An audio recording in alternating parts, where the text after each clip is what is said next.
সর্বদলীয় প্রতিনিধি দলের সদস্য হিসেবে জাপানে গিয়েছেন তৃণমূলের সর্বভারতীয় সাধারণ সম্পাদক অভিষেক বন্দ্যোপাধ্যায়। শুক্রবার সে দেশের রাজধানী টোকিওয় স্বাধীনতা সংগ্রামী রাসবিহারী বসুর সমাধিস্থলে যান তিনি। ফুল দিয়ে শ্রদ্ধা নিবেদন করেন। তারপর প্রাক্তন বিচারপতি রাধা বিনোদ পালের স্মারকস্তম্ভে শ্রদ্ধার্ঘ্য নিবেদন করেন অভিষেক বন্দ্যোপাধ্যায়। তৃণমূল সূত্রে খবর, প্রতিনিধি দলের সদস্য হিসেবে জাপান সফরে যাওয়ার অভিষেক তার ঠাসা কর্মসূচির মধ্যে সময় বার করে প্রয়াত দুই বিশিষ্ট বাঙালিকে শ্রদ্ধা নিবেদন করেন।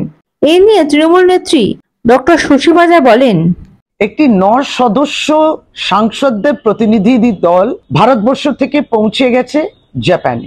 এই 9 জনের মধ্যে রয়েছেন মাননীয় তৃণমূল কংগ্রেসের সাংসদ এবং সর্বভারতীয় তৃণমূল কংগ্রেসের সাধারণ সম্পাদক শ্রী অভিষেক বন্দ্যোপাধ্যায়। তিনি কিন্তু এক্স হ্যান্ডেলে পোস্ট করেছেন যে তিনি শ্রদ্ধা নিবেদন করেছেন ভারতবর্ষের মনীষীদের। আমরা দেখলাম তার ব্যস্ত কর্মসূচির মধ্যেও, যেটা তথাকথিত অফিসিয়াল ভিজিটের বাইরেও, ব্যক্তিগতভাবে তিনি কিন্তু বাংলার সন্তান, বাংলার গৌরব, দেশের গৌরব, স্বাধীনতা সংগ্রামী তাদেরকে শ্রদ্ধা নিবেদন করলেন।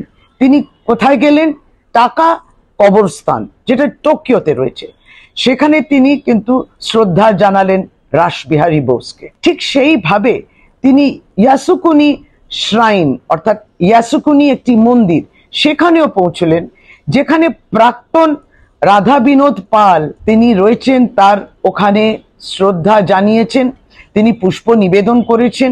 এরা হচ্ছে বাংলার সন্তান, এটাই তো আমাদের পরিচয়। এরা জাতীয় স্তরেতে জাতীয় নায়ক। বাংলার অস্মিতার কথা, ভারতবর্ষের অস্মিতার কথা মাথায় রেখে তার ব্যস্ততা এবং সেই ব্যস্ত কর্মসূচির মধ্যেও শ্রী অভিষেক বন্দ্যোপাধ্যায় কিন্তু একেবারে পৌঁছে গেছেন তাদেরকে শ্রদ্ধা জানানোর জন্য। আমরা এটা দেখলাম, তার এক্স হ্যান্ডেলে তিনি পোস্ট করেছেন। আমরা নমস্কার জানাই।